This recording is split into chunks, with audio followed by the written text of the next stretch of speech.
माता सबरी और राम की कथा। सबरी भील आदिवासी कबीले के मुखिया अज की बेटी थी। उनके बचपन का नाम श्रवणा था। सबरी की माँ इंदुमती थी। बचपन से ही सबरी पशु पक्षियों की भाषा समझकर उनसे बातें करती थी।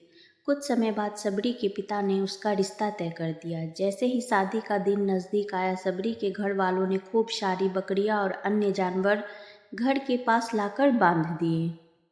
एक दिन सबरी ने माँ से पूछा, इतने सारे जानवर हमारे घर क्यों लाए गए हैं? माँ ने जवाब दिया, बेटी, तुम्हारा विवाह होने वाला है, इसलिए हम लोगों ने इनका इंतजाम बलि के लिए किया है। तुम्हारी शादी के दिन ही बलि प्रथा होगी और फिर इनसे भोजन बनाकर सबको परोसा जाएगा। यह सब सुनकर सबरी दुखी हो गई।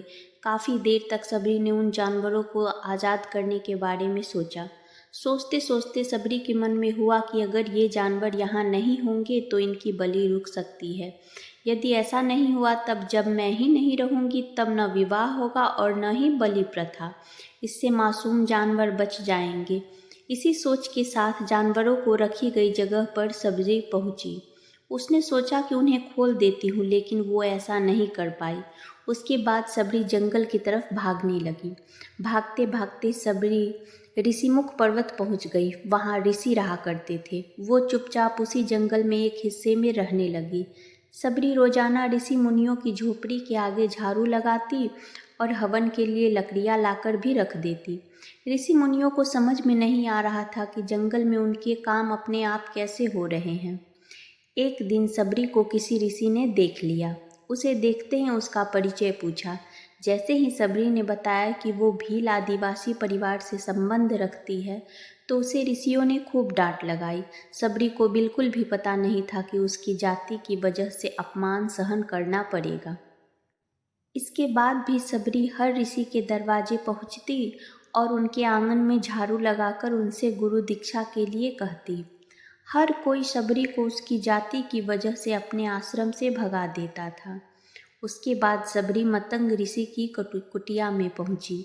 वहां पहुंचकर मतंग ऋषि को सबरी ने बताया कि वो उनसे गुरु दीक्षा लेना चाहती है।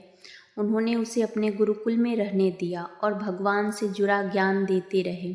सबरी ने भी अपने गुरु मतंग ऋषि की सेवा करने में कोई कसर नहीं छोड़ी।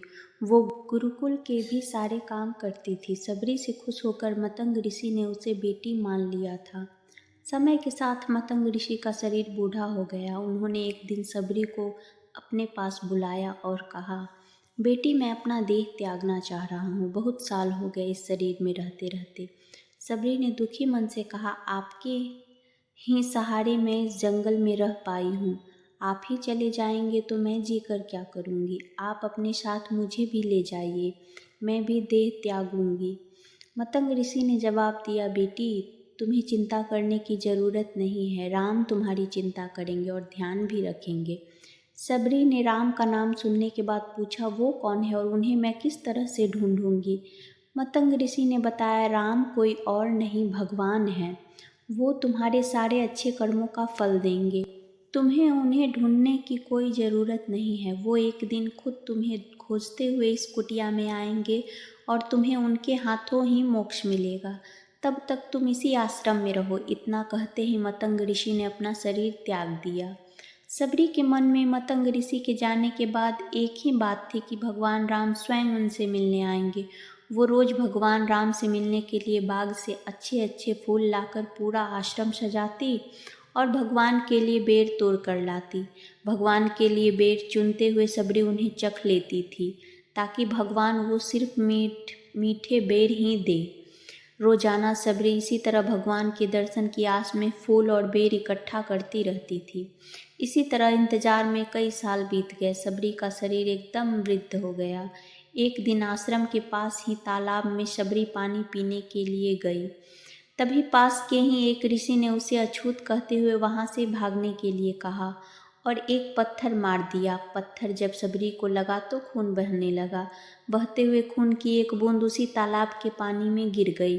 तभी पूरा तालाब का पानी खून में बदल गया। ये सब होता देखकर ऋषि ने सबरी को ही डांटा और कहा कि पापिन, तुम्हारी वजह से पूरा पानी खराब हो गया। रोज ऋषि उस पानी को साफ करने के लिए अपनी कई तरह की विद्याओं का इस्तेमाल करते, गंगा जैसी कई पवित्र नदियों का जल भी उस तालाब में डाला, फिर भी तालाब का पानी साफ नहीं हो पाया। कई सालों तक तालाब के पानी को साफ करने की कोशिश के बाद ऋषि ने थककर सब कुछ छोड़ दिया। इस घटना के कई सालों बाद भगवान राम अपनी पत्नी सीता के हरण के बाद उन्हें ढूंढते हुए उसी तालाब के पास पहुँचे। ऋषि मुनियों ने उन्हें पहचान लिया। भगवान को वहां देखकर ऋषियों ने तालाब का पानी साफ करने के लिए भगवान को अपने पैर उसमें डालने के लिए कहा, लेकिन पानी जैसे का तैसा ही था। ऋषि मुनियों ने भगवान से भी कई अन्य जतन करवाए, लेकिन वो पानी जस का तस खून जैसा ही रहा। तब भगवान ने ऋषियों से पानी के रक्त में बदलने की कहानी पूछी। तब ऋषि ने सबरी को पत्थर मारने वाली सारी बात बता दी। कहा कि वो महिला ही अपवित्र है, छोटी जाति की है, इसलिए ये सब हुआ। भगवान राम ने कहा, सबरी को इस तरह के शब्द बोलकर आप लोगों ने उसे नहीं बल्कि मेरे दिल को घायल किया है। भगवान राम बोले, कहाँ है वो माई, मैं उनसे मिलना चाहता हूँ। तब तक सबरी उसी तालाब के पास पहुँच जाती है। इस दौरान सबरी के पैर को ठोकर लगती है और कुछ धूल उस तालाब में गिर जाती है। तभी सारा पानी साफ हो जाता है। भगवान कहते हैं कि आप लोगों ने क्या कुछ नहीं किया, लेकिन पानी साफ नहीं हो पाया। सिर्फ इनके पैर की धूल ने ही तालाब का पानी साफ कर दिया। भगवान राम को सबरी पहचान चुकी थी। उन्हें प्रणाम करके सबरी ने कहा, भगवान आप मेरे साथ कुटिया में चलिए। भगवान राम खुशी से सबरी के साथ चल पड़े। फूलों से सबरी ने भगवान राम का स्वागत किया। वो सीधे बेर तोड़ने के लिए भाग गई और चक कर उनके लिए बेर लेकर आई। उन्होंने बड़े ही प्यार से भगवान राम और उनके भाई लक्ष्मण को बेर दिए। भगवान राम ने भी उतने ही प्यार से उस बेर को खाना शुरू किया। तभी बेर देखकर लक्ष्मण ने कहा, भैया ये बेर जूठे, इन्हें आप कैसे खा सकते हैं? भगवान ने जवाब दिया, लक्ष्मण ये जूठे नहीं बल्कि बहुत मीठे हैं। सबरी माई हम सबके लिए ये बहुत प्यार से तोड़ कर लाई है। इतना कहकर भगवान राम प्यार से उन बेर को खाने लगे। भगवान ने जाते हुए सबरी माई से कहा, आप मुझसे जो चाहे वो मांग सकती हैं। सबरी ने कहा, मतंग ऋषि के कहने पर मैं आज तक सिर्फ आपके दर्शन के लिए जी रही थी, अब आप मुझे मोक्ष प्रदान कीजिए। उसी वक्त सबरी ने अपना शरीर त्याग दिया। भगवान राम ने अपने हाथों से उनका अंतिम संस्कार किया और सीता माँ की खोज में आगे बढ़ गए। इस तरह सबरी को भगवान राम ने दर्शन भी दिए। तभी से भगवान राम को सबरी के राम भी कहा जाने लगा। सच्ची श्रद्धा हो तो भगवान के दर्शन जरूर होते हैं। जय श्री राम।